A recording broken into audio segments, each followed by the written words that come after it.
time is a mystery as old as the universe.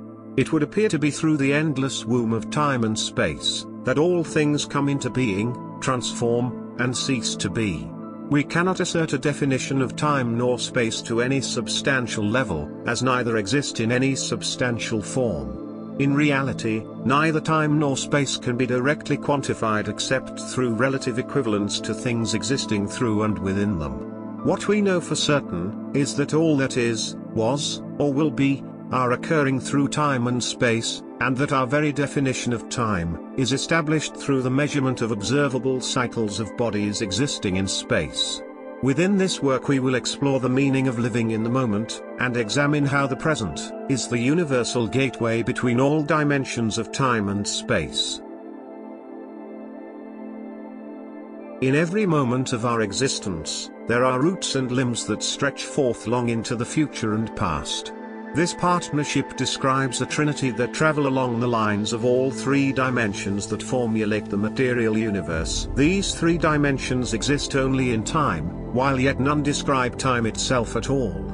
At best, they may describe the presumed direction in which we understand the arrow of time to move. Yet, time itself does not move, no matter how many allusions we make to it being in motion. Time is rather the body through which all things in those three dimensions move. The addition of cause and effect brings us deeper into yet more unresolved mystery, as there is no definite way to assert whether it is the beginning or ending of what we call time, should there be either, that have imposed causality established effects, best described as phenomenality. What we can assert is that time, while seeming linear, is itself derived from observable cycles, the quantification of which brings us to a measurement of what we call time.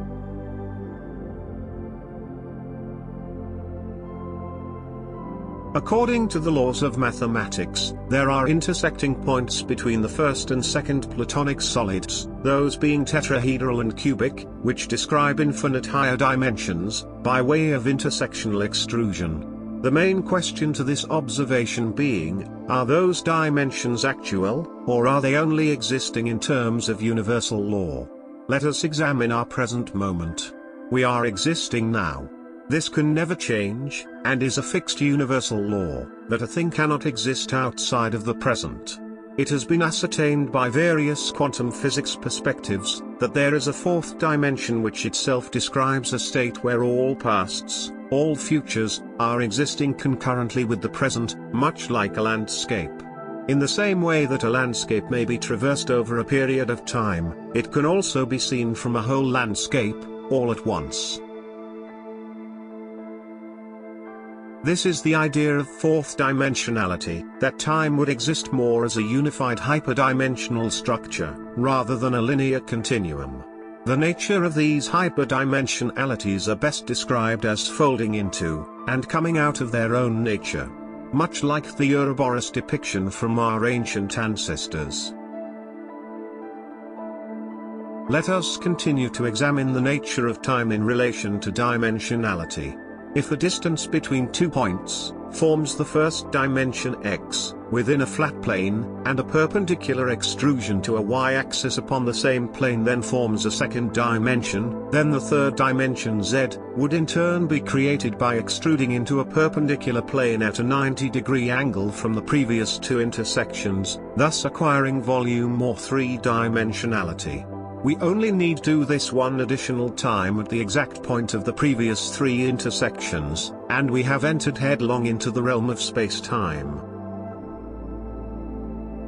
There is no way for a two-dimensional reality to interact with a third, even while containing its building blocks.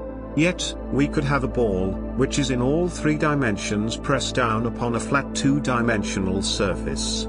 If that ball were to be dipped in wet ink before pressing down upon that flat plane, it would leave a permanent impression upon the matter of that lower dimension. This is a good way of describing how a higher dimension, while not being able to be directly interacted with by a lower dimension, can yet still press in upon, and interact with that lower dimension. In this same way, quantum physics can presume within its models that time is a higher dimension that holds within it all dimensions existing below it.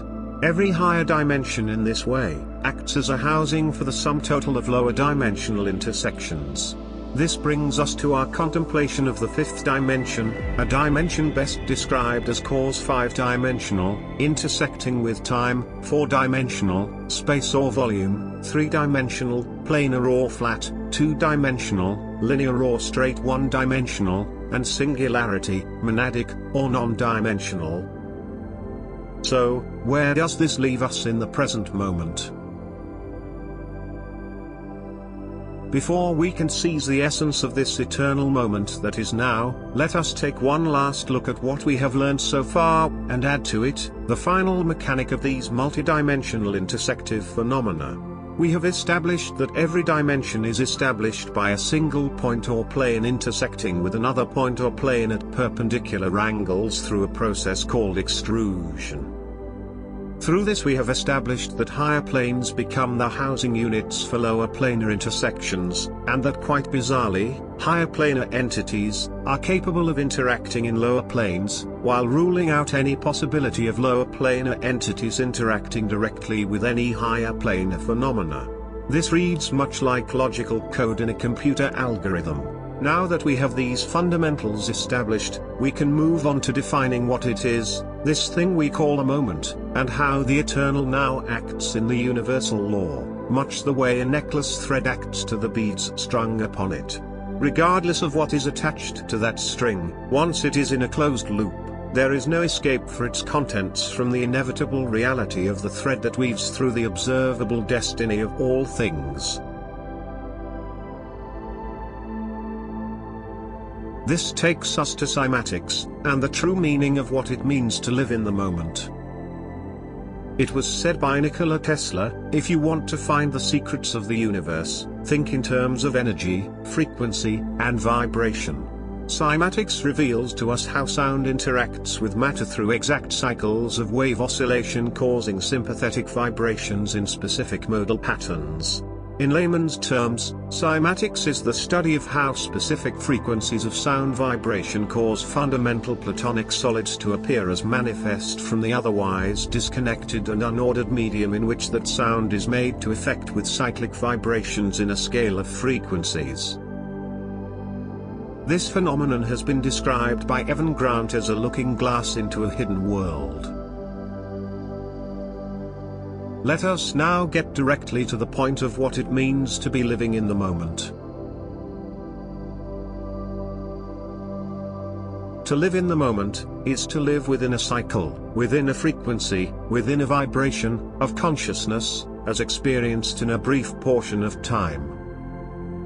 Depending on the nature of our awareness, and its focal point of attention, our conscious nature will either become more liberated from these cycles, or more deeply infettered within them. When we realize that all that exists is comprised of intersecting dimensions, and that rather than these dimensions manifesting from straight lines, that they are manifesting from intersecting cycles of vibration, emanating from causal dimensions, we can understand that the one who masters the cycles of their own dominant thought vibrations is the one who has truly attained the essence of what it means to be living in the moment.